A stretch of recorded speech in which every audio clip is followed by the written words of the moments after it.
Hello guys, good morning. કેમ છો બધા? જો હજુ ચકલીઓને ચોખા નથી નાખ્યા, તે છતાંય ચકલીઓ કેટલી બધી અહીંયા આવેલી છે, તમે જોઈ શકો છો. આદત પડી જાય ને એટલે આપણે એને રોજ ચોખા નાખવા જ પડે, નહીં તો બિચારા ગુજરાતી કહેવત છે કે ને હાકો નાખે. તો ચાલો આપણે રૂટિન ચાલુ કરીએ. જો ચોખાનો ડબ્બો લઈને જ હું આવી છું. એક વીકમાં આખો ડબ્બો પતી જાય છે મારો. જો હું આવી છું એ પહેલાં જ જો કેટલી બધી ચકલીઓ ઓલરેડી અહીંયા આવેલી છે. કશું નથી તે છતાં જો કેટલી બધી આવવા માંડી છે. જુઓ, હવે આપણે નાખીશું ચોખા.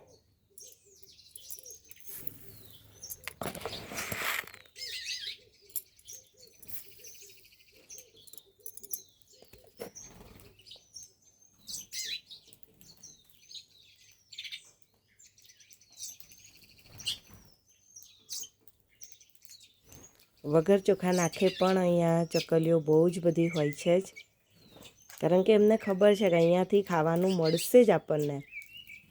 આશા સાથે બંધાયેલી હોય છે ચકલીઓ.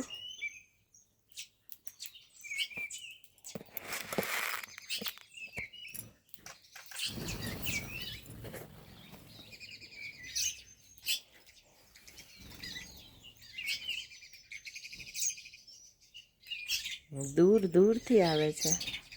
અહીંયા હિંચકો ખાઈ જો તો.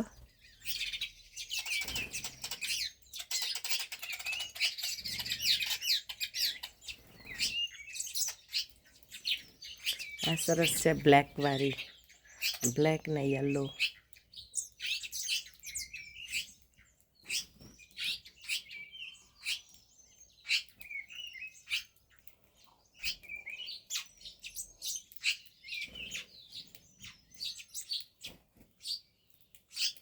ઘર આંગણે તુલસીનો છોડ હોય, ગાય હોય, પશુ પંખી આવે, તમારું આંગણું ઓટોમેટિક પવિત્ર થઈ જાય.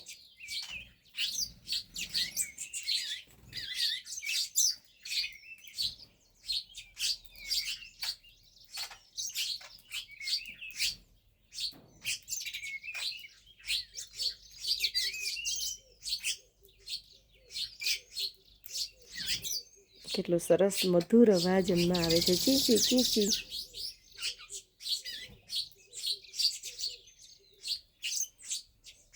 તો અમારું દરરોજનું કામ છે આ. સવારે ઉઠીએ એટલે પહેલાં ચકલીઓને ચણ નાખવાનું જ.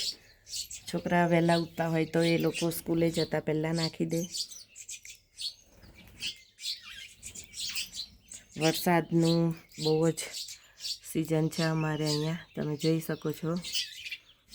ખૂબ વરસાદ છે. ભગવાને જાણે ધરતી ઉપર વરસાદ છાંટીને ધરતી માને લીલી ચાદર પહેરાવી દીધી હોય એવું સરસ નજારો દેખાય છે. ત્યાં તાર ઉપર પણ ઘણા પક્ષીઓ બેઠેલા છે.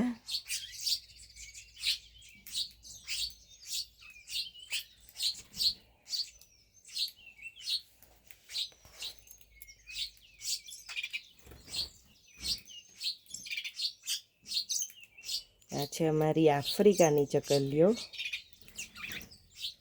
આમ તો ઘણા બધા કલરની આવે છે. બ્લેક એન્ડ વ્હાઈટ સરસ છે, એક બ્લુ કલરની, ગરી કલરની આવે છે, રેડ આવે છે, યલો આવે છે.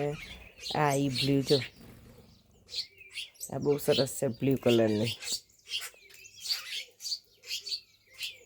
એકદમ સરસ ગરી કલરની છે.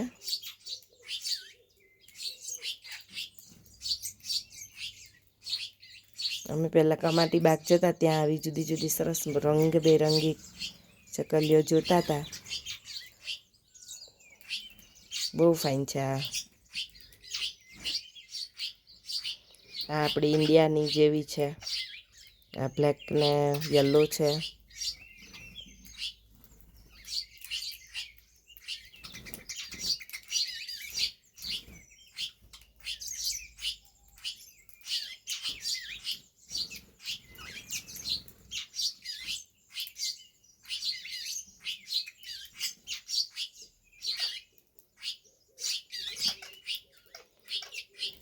જો ચકલીઓ નાની ચકલી મોટી ચકલી બધી જ છે અને ખવડાવે છે. જુઓ આ કેટલું સરસ દ્રશ્ય છે સવાર સવારમાં.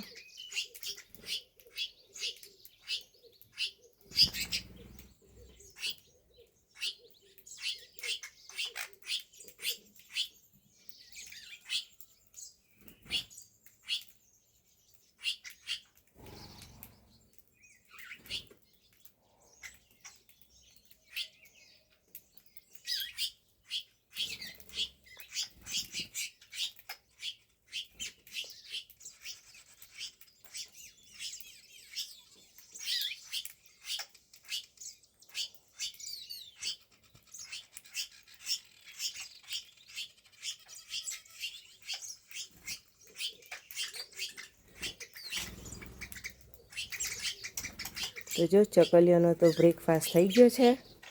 હવે અમે બનાવીશું અમારો બ્રેકફાસ્ટ. તો તમને વિડીયો કેવો લાગ્યો છે જણાવજો અને લાઈક કોમેન્ટ કરવાનું ભૂલતા નહીં. જય શ્રી કૃષ્ણ, જય માતાજી.